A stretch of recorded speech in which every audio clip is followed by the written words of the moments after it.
Good evening, everybody, and welcome to Museum of the Rockies.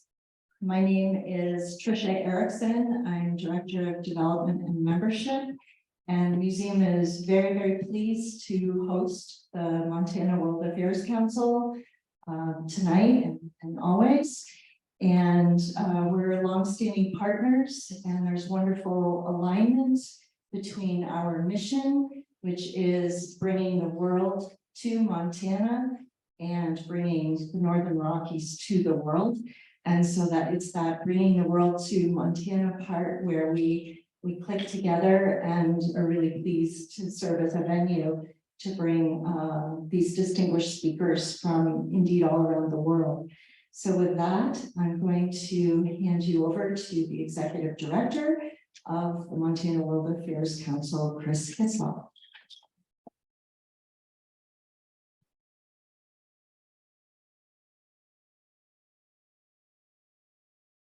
Well, thank you very much for the introduction, Trish, and thanks for hosting us once again. We've been here many times at the Museum of the Rockies, and every time Trish and your staff welcome us and make us feel so much at home. And so we really appreciate you having us here. Thank you so much. I want to tell you that I have one of the best jobs in the world. I mean, I've had a lot of crazy jobs in my day, and like many of you have, but my job lets me come to places like this and be with people like you, share my interests in the world, and to understand a little bit more about what is going on and why does it matter. And my job lets me drive hundreds of miles around this incredible state with extraordinary experts like Tom Countryman, who I'll introduce here in a moment, to come to communities, but also to schools. So today we were at Gardner talking with about 100 high school kids on the topic Tom will discuss today on arms control. And then we went to Bozeman High this afternoon and spoke with kids there. And on our way to Missoula, we'll stop in Sheridan, Montana, and Phillipsburg, and we'll see some high schools in Missoula and down the Bitterroot Valley. This is all to say that this job that I do is so interesting because not only do we get to do community programs like this, where we try to connect Montanans with the world, but we're also out in schools, whether that's with our expert speakers like Mr. Countryman, or whether that's bringing students, for example, here to Bozeman in October for an international economic literacy conference, where we bring hundreds of Montana kids here to talk about the world, to meet diplomats, to engage in what's going on in the world with people who are doing the doing in the world. And so that is just a little glimpse of my life and my extraordinary job that I'm very grateful to be doing. And I'm very grateful to be here tonight doing that very same job. But you are not here to hear me leap on. I am going to now introduce our very distinguished guest, Tom Countryman. He's the current board chairman of the Arms Control Association. He was the acting Undersecretary of State for Arms Control and International Security. And he had a distinguished 35-year career in the U.S. Foreign Service, achieving the rank of Minister Counselor. Mr. Countryman arrived in Bozeman yesterday, and he's with us here tonight and will be with us for the next couple of days, sharing his views on arms control and non-proliferation. Could you join me in welcoming Tom Countryman?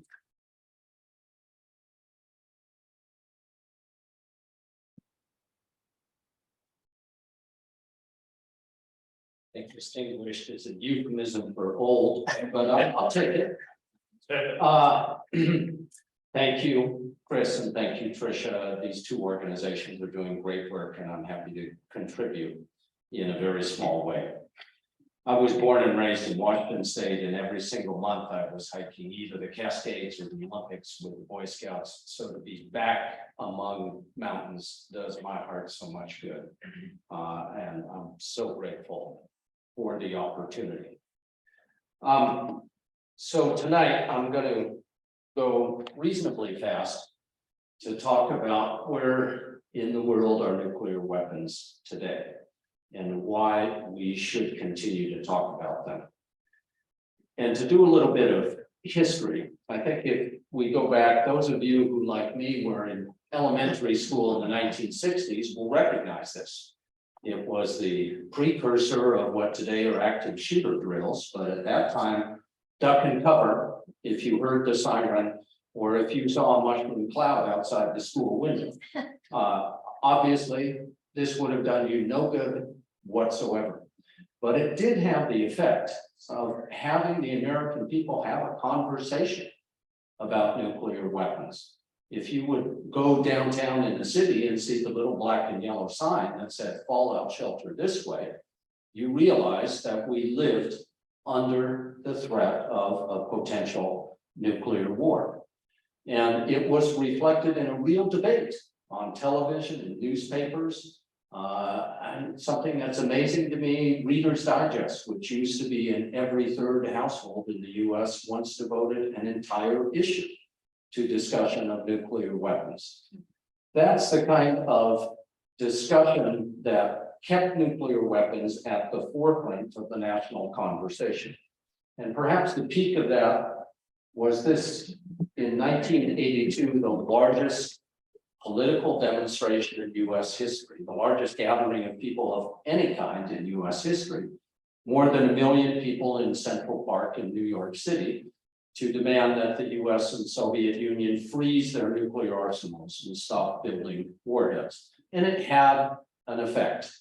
It had an effect personally on President Reagan and on his policies, and it led to some results that I think we should be proud of.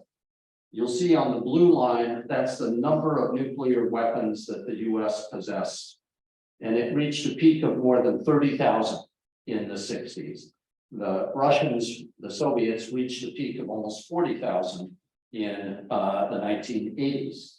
But since that time, these two countries have eliminated, dismantled 85% of the nuclear warheads that we once had.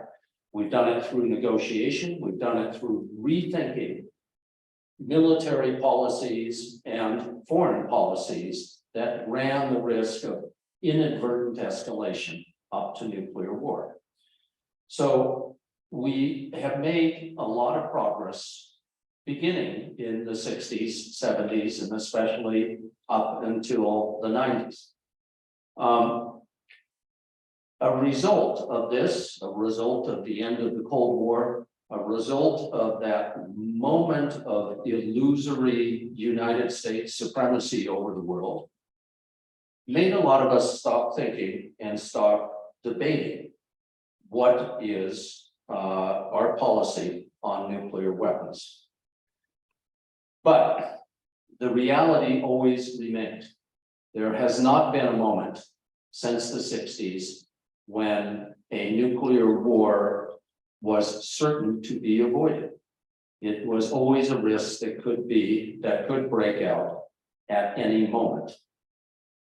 I put this up because as I speak to some audiences, I think not this one, there's a tendency to think that nuclear weapons are just extra big bombs, and we see the bombs falling in Syria or in Ukraine. We see what they do. People tend to forget that a nuclear weapon is not just a big bomb. It is thousands to tens of thousands of times more powerful than the biggest non-nuclear bomb in the world. So I recommend this site. I can't say it's fun to play with, but it's educational to play with. It's called outrider.org, and it has a lot of educational interactive resources on both nuclear weapons and climate change. And this simulates what would happen if a 300 kiloton nuclear weapon exploded in the center of Bozeman. 30,000 dead right away, 12,000 injuries. And you see the size of the fireball, the shock wave, etc. Now, 300 kilotons, that's 20 times as powerful as the bomb that destroyed Hiroshima in 1945. And it is pretty much your standard issue nuclear weapon in both the American and the Russian arsenals. So keeping in mind that we have deployed 1,550 weapons of about this size ready to be used, and the Russians have a similar number and similar size. All of this leads me to say that we are at the highest risk of nuclear use since the Cold War. And I'm not going to go into great detail on all of these points, but I'd like you especially to remember the point that you can't measure exactly the risk of nuclear war occurring in tomorrow or the next day. But it is not zero. It is small, but it is not zero. And in my estimation and that of many other experts, the risk is growing. These are some of the reasons. Briefly, more flashpoints, more points at which the United States is in a potential conflict with another nuclear power, whether it's Ukraine or Taiwan. Related to that, there are people again talking and thinking about, is it possible to fight and win a limited nuclear war? It's a fascinating intellectual exercise. It's one that military planners should do in order to be prepared for any circumstance. But the fact is, the more you think about it, the more likely you are at some point to resort to it, whether you are a Russian or an American. There remains the risk that has brought us closer to nuclear war than any geopolitical incident in the last 50 years. And those are false alarms in both Russia and the United States that brought us to the point of alerting the president that you may need to order nuclear use. And those become even riskier in an age of artificial intelligence. We have 9 leaders, 9 men, and of course they are all men around the world who have their finger on a nuclear button. And I'm not going to name names, but at least 5 out of those 9, I don't trust to do the right thing in a military crisis. And we have something that we haven't seen since the 60s, which is a threat of a renewed arms race that is not just bilateral between the US and Russia, but includes China as well. An arms race, a competition in building weapons and delivery systems that will be much more expensive and probably more dangerous than what we lived through in the 1960s. Now, I'm not going to go through all of the reasons in detail, but I do want to spend a few minutes on something that I'm asked frequently and that we do need to think about today. What is the risk that Russia might use a nuclear weapon in Ukraine? And let me take a couple minutes to try to answer that question, because it's the most pertinent from today's headlines. Russia used to be more of a superpower. It used to have many other attributes of a superpower: a strong economy, a strong conventional military, international respect. Of all the attributes of the superpower, the only one it has left is a nuclear arsenal. And in the current situation, Russian foreign policy is boiled down to a single objective, which is success in Ukraine. So Mr. Putin has every reason to think that in order to get what he really wants, he needs to use the most valuable asset he has, nuclear weapons. But what does it mean to use nuclear weapons? It's not just detonating it on the battlefield. The US has used nuclear weapons every time it reminds other countries, don't mess with us because we have nukes. Every time it hints during the Vietnam War or the 1973 Middle East crisis, it raises a nuclear alert in order to send a signal to the Soviets or someone else. That's a use of nuclear weapons without detonating them. And like that, and by the way, of course, having a nuclear weapon doesn't mean you win. The US did not win in Vietnam, did not win in Afghanistan, despite having nuclear weapons. The Russians, the Soviets did not win in Afghanistan. The British and French could not hold on to their colonies despite having nuclear weapons. Their utility in war is very much limited by the sheer size, the sheer bluntness of their effect. But that doesn't mean that Putin doesn't want to try to use them.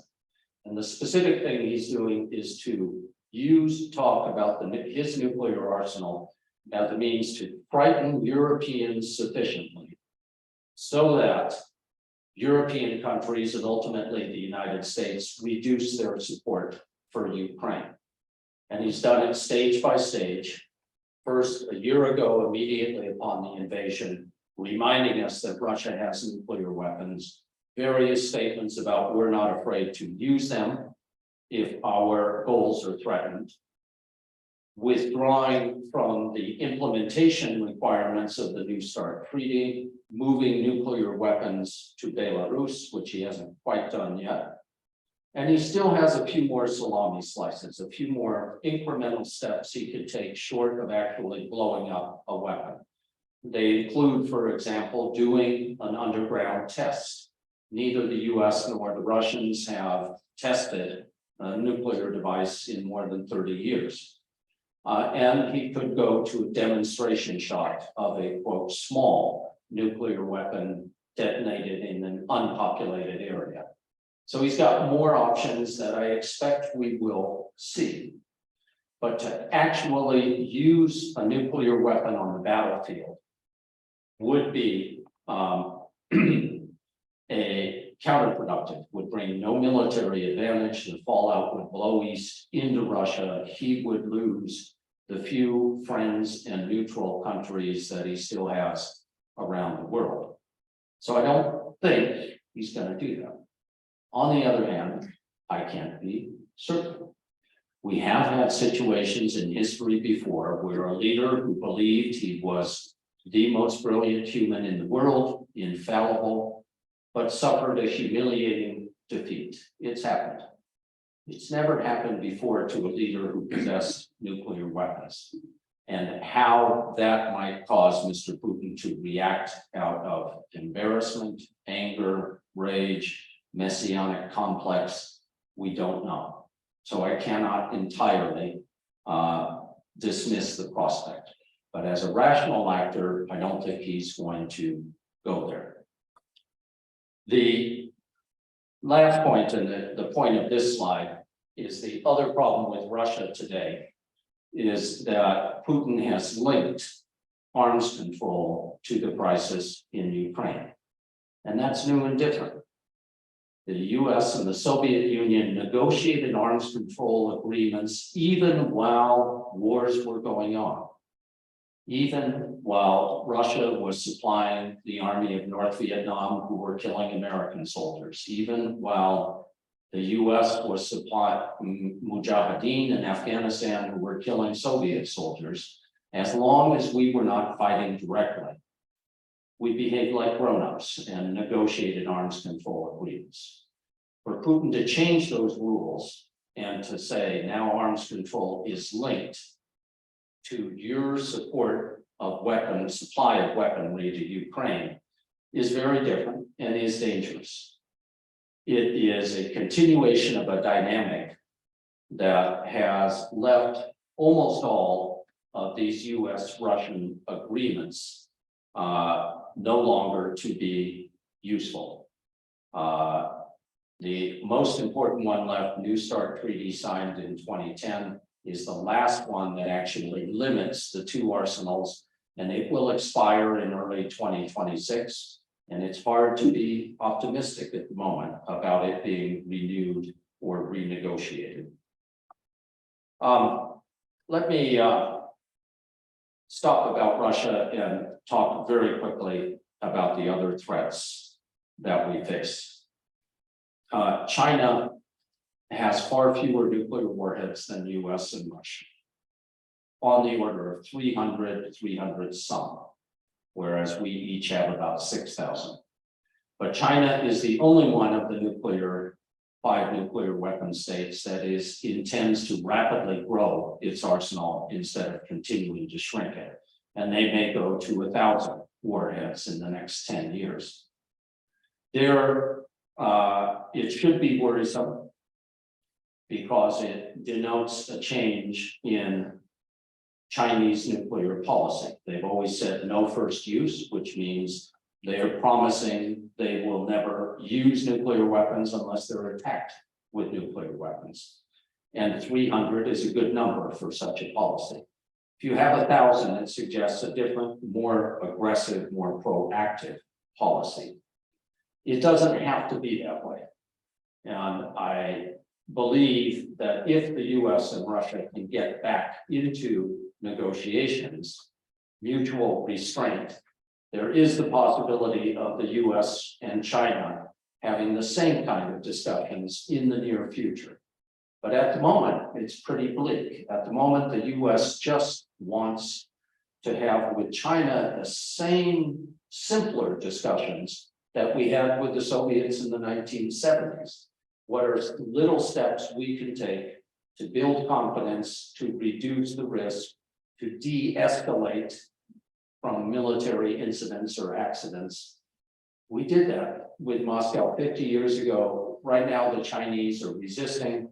The political atmosphere in Washington doesn't make it easy for the US to get these things from the Chinese, and the political atmosphere in Beijing is even worse. And this leads to my longer term concern that there are already some thinkers and politicians in the United States who say that the US has to expand its arsenal in order to match the combined total of Russia and China. That is a formula for an infinite arms race and not one that the United States would necessarily win. Let me skip over North Korea, the DPRK for a moment, although it's something you should worry about. But we can do it in questions and answers. I wanted to make just a point about Iran. The key point is Iran does not have a nuclear weapon. They have never had a nuclear weapon. We had an agreement that allowed them to research uranium enrichment up to a certain point under strict supervision by the International Atomic Energy Agency. In 2018, the president walked away from that agreement, saying this is the way to keep Iran from progressing to a nuclear weapon. This is the result of that. At the bottom is the amount of uranium that Iran had in 2018, when they were fully in compliance with the agreement. And above it is what they have today, including 87 kilograms enriched to 60%. You need to enrich to 90% to make a nuclear weapon. And from 60 to 90 is a much shorter distance than from 0 to 60. And they have far more centrifuges and far more advanced centrifuges operating today because the United States left the deal. I don't know how to get back to the JCPOA at this point. I think that the US and the Europeans, and by the way, with some cooperation from China and Russia, have made sensible offers to the Iranians in negotiations in Vienna. And yet the Iranians continue to ask for more and continue to misread the situation and believe that they have the upper hand because the world is distracted by Ukraine, because the US president isn't strong enough, because the Europeans are divided. Whatever the reason, the Iranians are not now negotiating in good faith. So it's hard to get back to that deal that prevented creation of an Iranian nuclear bomb. It's also important not to panic and not to misread the statistic that's normally quoted, which is breakout time. How quickly can the Iranians turn that amount of uranium into enough 90% enriched to make one nuclear weapon? And the answer now is weeks, several weeks. That does not mean they are several weeks away from a weapon. It means they're several weeks away from the core of a weapon. They may or may not know how to build a weapon. We probably can detect steps in that regard, but they are much further than several weeks away from having a deliverable arsenal of nuclear weapons deliverable against the US or Israel or any of its other enemies. It's not something that we can just let sleep, though we have to find a way to rebuild a diplomatic obstacle to an Iranian nuclear bomb, because the other option is US involvement in another war in the Middle East that would be far more complex than anything we've done in the Middle East before. So just to mention a couple of other points that maybe we'll save more for Q&A, because I don't want to go on forever.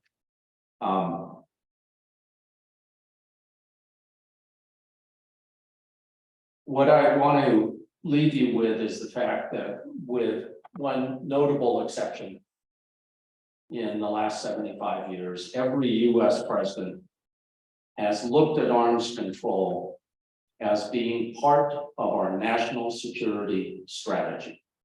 Reducing the number of weapons that can hit American cities and bases and people is the essence of national security. And therefore, when we make a deal with another country, that even if it puts limits on us, there is value to such an agreement. It is not weakness to engage with your adversary if you can find an agreement that increases the security of both countries. There is an agreement that we saw with the Soviets, with the Russians, and in the Iranian case, that you got to solve one issue at a time. There has never been a treaty that solved every issue between two countries in one document. You deal with one issue at the time. And I think the most important one is that throughout the nuclear age, the agreements that we have made multilaterally have come because of US leadership. It is the US that sets the agenda, that takes the lead, that gets negotiations started, whether they're bilateral or multilateral. We abandoned a lot of these beliefs during the previous administration. I think the current administration is seeking to rebuild them, and I hope that they'll have public support in rebuilding them. Now, we're in Montana. So I'm just going to say a couple words about ICBMs, intercontinental ballistic missiles. On this map, the red dots are silos that contain Minuteman III intercontinental missiles. The pink ones are empty silos that are no longer used. The US has 300 of these silos deployed, more than 100 in Montana. On each of them, at the top in the reentry vehicle, there is a 300 kiloton warhead. Each of them is targeted on a site in either Russia or China. And below each of them, below each two of them, there's a two-person team. They're 24/7 responsible for waiting for an order from the president to launch them.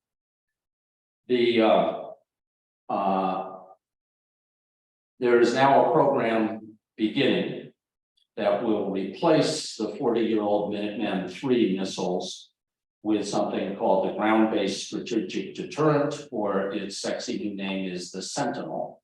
And those will start to be loaded into these silos in the next 10 to 20 years. And last, they are intended to be serviceable for at least 50 years. There's a few things that people ought to think about this deployment. It's important because Montana has, as in many cases in the past, done its share for the national defense. And this is a contribution that Montana makes. Some people will say that it also makes Montana a participant in a nuclear arms race. I don't want to touch that. I do want you to know that Montana, Wyoming, North Dakota are what is called by nuclear strategists a nuclear sponge, because these missiles contain so much power.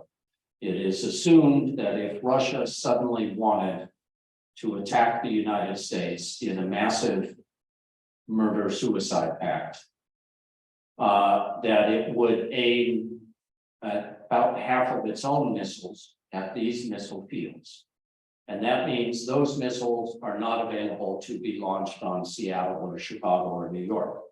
And I suppose the residents of those cities should feel grateful to Montana. I wouldn't particularly want to be a sponge. It's a little bit of a hypothetical question, because if in fact there is an all-out attack on these silos, it doesn't matter if you live here or in Chicago, your lifespan has just been reduced to near zero. What does concern me about these, and here I share the point of view of the former Secretary of Defense, Bill Perry, who knew more about nuclear weapons than any other Secretary of Defense we ever had, is that ICBMs are inherently destabilizing, because the president is forced to make a decision to fire them off or risk losing them to incoming Russian missiles. He has maybe 7, maybe 10 minutes to make a decision about what he's going to do, fire these missiles or not. The one circumstance in which these are useful is the event in which the Russian or the Chinese president wakes up and says, today I'm launching an all-out attack against the United States, what we call the bolt out of the blue, surprise attack. There is no indication that any Soviet or Russian or American leader has ever thought that an all-out surprise first strike is a good idea and leads to winning a war. But it is the only circumstance in which these missiles are useful. Otherwise, they are susceptible to the risk of a false alarm, a computer glitch, or anything else that could cause the president to think he has to launch these. And that's the reason that former Secretary of Defense Bill Perry says we would be more secure without these. I tend to agree, but I realize that it's a hot issue. And I also know from experience that the only thing more difficult than building a complex new weapon system is deciding to stop building a complex new weapon system. When it has budget, political, bureaucratic momentum, you're not going to stop it. We can certainly talk more about Montana. That's just one point. You see the missile here. This is a conservative estimate of the total amount of money the US will spend on the nuclear weapons complex in the next 30 years. The total is close to $2 trillion, 50 billion a year at least. Most of it not for the weapons themselves, but for the new delivery vehicles, new subs, new bombers, new missiles. The new ICBM fleet is not the biggest part of that total expense. It's about $100 billion to build and about $264 billion to maintain them over the next 30 to 40 years. I will stop with a couple of easy advertisements. One is I mean, you're here because you support the Montana World Affairs Council and you support the Museum of the Rockies. I hope you'll consider supporting the organization I chair, armscontrol.org. In particular, 2 weeks from now on June 2nd, we will hold our annual meeting, which you can watch online.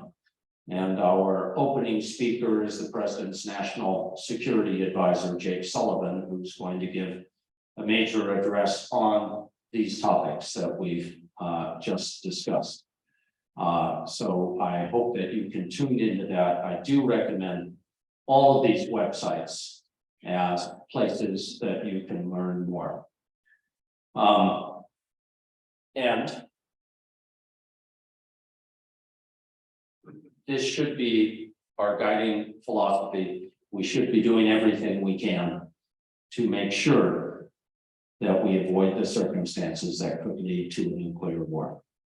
What is important, I went back to the State Department for a year, although I had been retired. I came back for 1 year for a specific task in 2021-22. And one of the things I helped to do was to negotiate what's called the P5 statement. That is US, Russia, China, France, Britain. We issued a statement agreed to by the 5 presidents that included this line. And for the first time, it was not just a US-Russian declaration. It was all 5 nuclear weapon states said this sentence. It was unfortunate that they didn't stop there. They said about 3 more paragraphs explaining what they meant, which kind of dilutes the effect of the statement. And we issued that on January 2nd last year. And of course, it was only 5 weeks later that Mr. Putin invaded Ukraine and began making nuclear threats again. But I think we can keep going back to this statement again and again. I stop. We have questions. We have a microphone up front. We have a small enough crowd that I can probably hear you without a microphone, but thanks for your attention and happy to go deeper into any of these topics.